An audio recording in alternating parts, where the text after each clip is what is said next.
પૂર્વ કચ્છમાં ખનીજ વિભાગની નકલી રોયલ્ટીના રેકેટનો પર્દાફાશ. બેલીઝ ધારક સહિત 5 સામે નોંધાયો ગુનો. વાહન ચાલક પ્રદીપ પટેલે તપાસ ટીમ સામે દર્શાવી હતી નકલી રોયલ્ટી.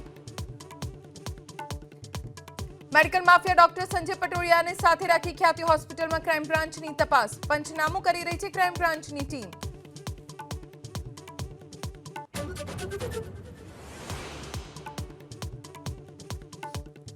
બિલ્ડર સંગઠનોની માંગ સામે રાજ્ય સરકારે જોખવું પડ્યું નમતું.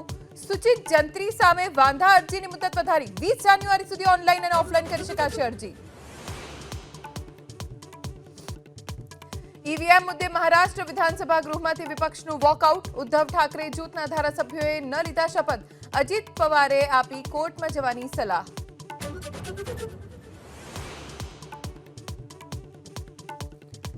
इंडिया गठबंधन ने लीड करवाना ममता बेनर्जीना निवेदनथी घमासान. सपा અને આરજેડીએ આપ્યું સમર્થન તો કોંગ્રેસે કહ્યું રાહુલ ગાંધી જ આપી શકે સાચું નેતૃત્વ.